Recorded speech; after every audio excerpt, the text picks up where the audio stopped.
మాటకు మాట. పూర్వం ఒకప్పుడు తంజావూరు రాజ్యాన్ని రఘునాథరాయలు పరిపాలిస్తూ ఉండేవాడు. ఆయనకు సంగీతం అంటే మహాప్రీతి. అంచేత ఎక్కడెక్కడ సంగీత విద్వాంసుల్ని రప్పించి గాన సభలు చేయించి గొప్ప గొప్ప బహుమానాలతో సత్కరించటమే గాక వాళ్ళందరితోనూ మీరు నా ఆస్థాన విద్వాంసులాగా ఇక్కడే ఉండిపోండి, మడులు మాన్యాలు అగ్రహారాలు ఇస్తాను అని చెప్పేవాడు. అలానే వారు అక్కడే ఆస్థాన విద్వాంసులాగా స్థిరపడిపోతూ వచ్చారు.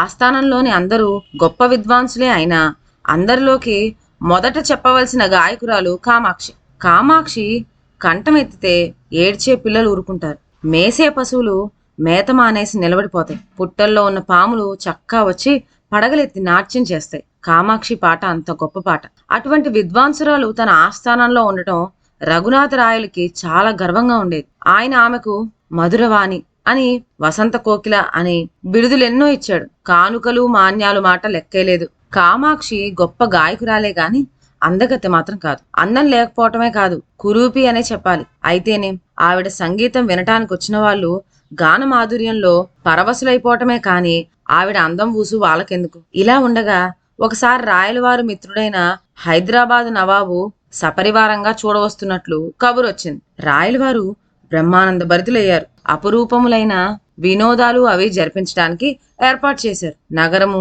రాజసభ అద్భుతంగా అలంకరింపబడినాయి. నవాబు నగర ముఖానికి వేయించేయటంతోనే రాయలవారు సపరివారంగా ఎదురెళ్లి స్వాగతం ఇచ్చి తీసుకొచ్చారు. ఈ సందర్భంలో జరిగిన పాట కచేరీలో కామాక్షి మహా జోరుగా పాడేసింది. అచ్చా అచ్చా అంటూ నవాబు మరీ మరీ మెచ్చుకొని స్వయంగా లేచి వెళ్లి తన మెళ్ళలోని ముత్యాల హారాన్ని తీసి కామాక్షికి బహుమతి చేశాడు. నవాబు గారికి ఎడంకాలు కొంచెం సొట్ట కావటం చేత ఆయన సభలో కుంటుతూ నడవలసి వచ్చింది. అది గమనించిన సభ్యులంతా ఇంత గొప్ప నవాబుకి ఈ కాలికుంటి ఏమిటో పాపం అని లోపల సానుభూతి కనపరిచారు. అయితే ఆ సానుభూతి అంతా మరుక్షణంలోనే మారిపోయింది. తప్పంతా నవాబుదే.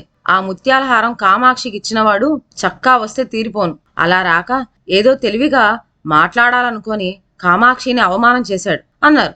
ఆమె అందమైనది కాదని అందరికీ తెలిసిన సంగతే. నవాబు ఆమె దగ్గరికి వెళ్లేటప్పటికీ కామాక్షి కురూపీతనం స్పష్టంగా కనపడింది. నవాబు నవ్వుతూ, కామాక్షి మీకీ సరస్వతి శానా గుడ్డిదటే అని చలోక్తి విసిరాడు. ఏం ప్రభు, సరస్వతీదేవి గుడ్డిదని సెలవిస్తున్నారా అని అడిగింది. అందుకు నవాబు, హేమియా ఎంత గుడ్డిది కాకపోతే నీ వంటి కురూపిని ఎట్లా ఆశ్రయిస్తుందటే. నీ ముఖం చూస్తే డోకు వస్తది కాదు, అటువంటి ముఖం నీది. అయినా శార్వతి నీకి సేత భలే బాగా పాడిస్తది అన్నాడు. కామాక్షికి నవాబు గారి హాస్యం అర్థమైంది. విద్యాల సరస్వతి ఉత్త అందురాలు గనకనే నీవు ఇంత కురూపివని తెలుసుకోలేక నిన్ను ఆశ్రయించి నీ చేత ఇంత గొప్పగా పాడిస్తోంది అని ఆయన ఉద్దేశం. ఆ మాటలో కామాక్షి నువ్వు చాలా బాగా పాడగలవు అన్న మెప్పు ఉంది, నువ్వు కురూపివి సుమా అన్న దెప్పు ఉంది. మెచ్చుకుంటే సంతోషిస్తారు కానీ ఎవరైనా టొంపు పొడిచి మాట్లాడితే ఊరుకుంటారా? తమ అభిమాన గాయకుని అలా అవమానం చేశారు నవాబు గారని సభలో అందరికీ కోపం వచ్చింది కానీ ఏం చేయగలరు? మరొకడును హైదరాబాద్ నవాబాయి, కోట్ల కొద్ది కాసులు ఖజానాలో మూలుగుతున్న ప్రభు అంచేత కోపమంతా దిగమిగుకున్నారు ఎవ్వలు మటుకు వాళ్ళు. కాని కామాక్షి మాత్రం ఊరుకోలేదు. కుక్క కాటుకు చెప్పు దెబ్బలాగా నవాబుకు సమాధానం చెప్పింది.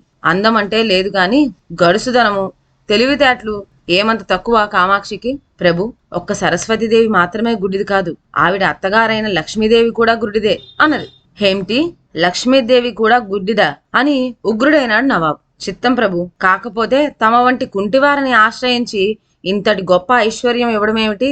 గుడ్డిది గనుకనే ప్రభువుల కుంటికాలు ఆమె గమనించలేకపోయింది అన్నది నిర్భయంగా. ఈ ఎత్తిపొడుపుకు నవాబుకి ఎక్కడలేని రోషం వచ్చింది. అయితే తప్పంతా తనదే గనుక నోరెత్తలేకపోయాడు. ఇదండి ఇవాల్టి కథ.